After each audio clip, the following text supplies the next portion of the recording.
Hi, Danika Watson, nurse practitioner, here to discuss strep throat topic with you all. Disclaimer, this is not medical advice, a diagnosis, or recommendations. This does not take the place of a well child check or a sick visit. If you have any questions or concerns, please see your healthcare provider or your pediatrician.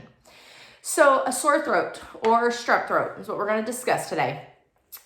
This is, the time of year that strep is going around and sore throats go around, and it's probably going to get worse as the springtime comes. And I want to talk about that and differentials and why you might get a sore throat or your child might get a sore throat. Most of the time, sore throats are not strep. Most of the time. They are mostly viral in nature, or they are the consequences of severe allergies. So especially with the springtime approaching, we will get, a little bit of congestion, you'll have some postnasal drip, and you wake up and your throat is on fire. And then by the middle of the day, once that drainage has, resolved some, you've drank something, it gets a little bit better. And then by the evening time, when the sun goes down, things get worse, so it may come back. And those, and that is the product of like your postnasal drip from your allergies.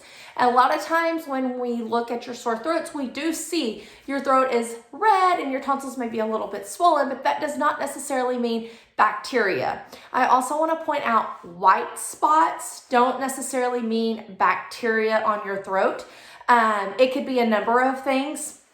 So, just because you have your child open up really wide and you see white spots on the throat, and you come in and we do a strep swab and it's negative, and then as a parent, you can become upset because you think that that's a telltale sign, and that's not always the case, okay? A lot of times it's just a viral sore throat or pharyngitis or tonsillitis, and those don't necessarily require antibiotics, okay?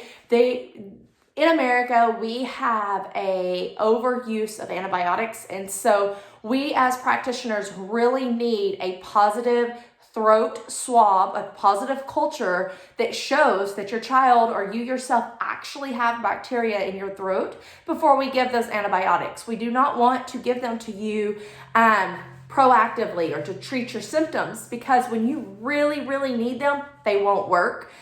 They also have negative side effects. Everything we put in our body has a side effect. And so we are trying to do our due diligence as practitioners to ensure that we're not overloading your body with unneeded antibiotics. So 9 times out of 10, when you come in to your practitioner and you complain of a sore throat, we do our exam, and we can tell a lot by the exam. That's what we're trained to do. We are trained to look, feel, and listen.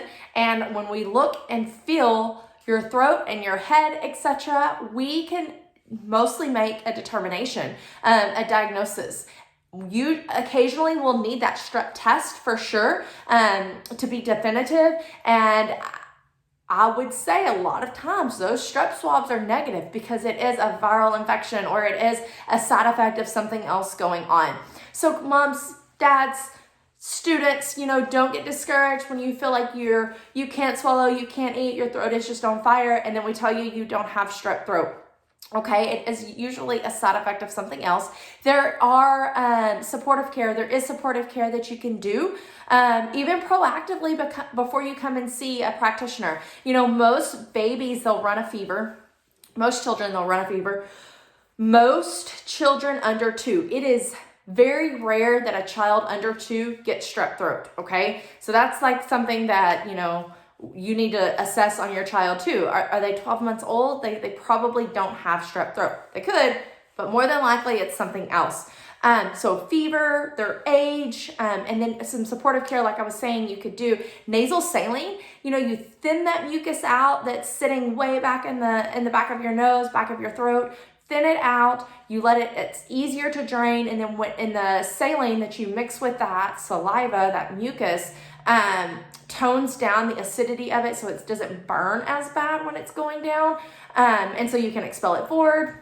You can swallow it down easier. Vapor rub or steamers or things like that to help open your head up and kind of let everything drain down. The chiropractor, pop your ears to let everything kind of drain. It really does help with those sore throats. So 9 times out of 10, it is viral or it's a side effect of something else going on. We do not just hand out amoxicillin or antibiotics for a sore throat. We really need that data that's telling us it's a bacteria before we treat your child, okay? Safety is our number one concern, and that is why we make sure we have those test results. I will go further to say real quick that if your child comes in and it's a negative rapid strep, we send those swabs. That's why there are two Q-tips we use. We send them off for a culture, right? We grow it out in a petri dish to see if any bacteria grows at all, and we get those cultures back. Okay, so we don't just stop at the first negative. We go on to make 110% sure that your child is not suffering from strep.